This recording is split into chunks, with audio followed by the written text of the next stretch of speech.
বয়স নিয়ে ভাবছেন আমার তো বয়স হয়ে গেল, যাওয়ার সময় হয়ে গেল, আর কতদিন বাঁচবো। ভুল ভাবছেন বন্ধু, ভুল ভাবছেন। বয়স একটা সংখ্যা মাত্র, আর কিছু না। এই যে 50, 60, 70, 80 এই বয়সগুলো না শুধুমাত্র একটা সংখ্যা। মনটাই হচ্ছে আসল কথা।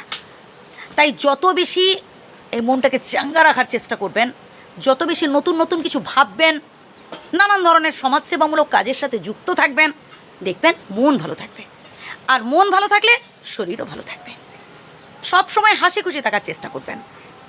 হ্যাঁ, একটা সময় আপনি আপনার পরিবারের জন্য অনেক কিছু করেছেন, অনেক স্যাক্রিফাইস করেছেন, কিন্তু এখন তাদের থেকে যতটুকুন পাচ্ছেন খুবই সামান্য।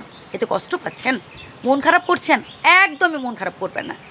কারণ আপনি আপনার দায়িত্ব পালন করেছেন, কর্তব্য পালন করেছেন, বাকিটা বিধাতার উপর ছেড়ে দিন। আপনার কর্ম যদি ভালো হয় তার ফল ভালো হবেই। এই যে আপনি ভাবছেন আপনার জীবনে শুধু দুঃখ, কি আপনার জীবনে শুধু কষ্ট, ভুল ভাবছেন। আপনার বয়সী মানুষদের সাথে একটু বেশি করে মিশুন, তাদের সাথে কথা বলে দেখুন, তাহলেই বুঝতে পারবেন যে আপনার থেকেও আরও বেশি দুঃখ কষ্ট তাদের জীবনে। আপনি তো যাই হোক 10টা টাকা হলেও উপার্জন করতে পারছেন, কিন্তু এমন অনেক মানুষ আছেন কার হাত নেই, কার পা নেই, কার কে অন্ধ, কে কানে শুনতে পায় না, কাজ করতে পারে না, দুবেলার দুমুঠো খাবারের জন্য অপরের ওপর নির্ভর হয়ে থাকতে হয়।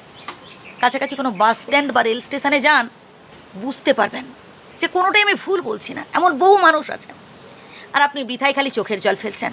আপনি ভাবছেন যে বিধাতা আপনার জীবনে শুধু দুঃখ দিয়েছেন। না ভাই, সুখ দুঃখ মিলে মিশেই কিন্তু এই জীবন। সুখের সময় যেমন আমাদের অহংকারী হওয়া উচিত নয়, ঠিক তেমনি দুঃখের সময়ও ভেঙে পড়বেন না, হতাশ হবেন না, টেনশনও করবেন না। নিজেকে স্ট্রং রাখতে হবে। আপনি যদি নিজেকেই অসহায় ভাবেন, আপনি যদি নিজেকেই দুর্বল ভাবেন, তাহলে দেখবেন আপনার পরিবারের লোকজনই একটা সময় আপনার অসহায়ত্বের সুযোগ নিচ্ছে। শুধু পরিবারের লোকজন কি বলবো, এই পৃথিবীর প্রত্যেকটা মানুষজন আপনার দুর্বলতার সুযোগ নিচ্ছে। কেন সবার সামনে চোখের জল ফেলছেন?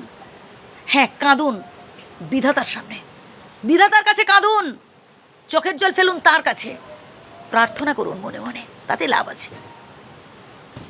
আর এই জীবনটা এনজয় করতে হবে আমাদের। কে আপনার সাথে খারাপ ব্যবহার করেছে, বা কে হচ্ছে আপনাকে ঠকিয়েছে, কে হচ্ছে আপনাকে কষ্ট দিয়েছে, এসব নিয়ে বেশি ভাববেন না। Past is past. 1 সেকেন্ড আগেও যদি কোনো খারাপ ঘটনা ঘটে থাকে আপনার জীবনে, যে আপনাকে দুঃখ দিয়েছে, কষ্ট দিয়েছে, মর্মাহত করেছে, টোটালি ভুলে যান। পাস্ট ইজ পাস্ট, এটাই মনে রাখার চেষ্টা করবেন। যত বেশি আপনি হচ্ছে ওই সব দুঃখ কষ্টগুলো ভুলতে পারবেন, তত বেশি জীবনে আপনি সুখী হতে পারবেন। নিজেকে স্ট্রং রাখুন, নিজেকে মোটিভেট করুন, নিজেকে ইন্সপায়ার করুন।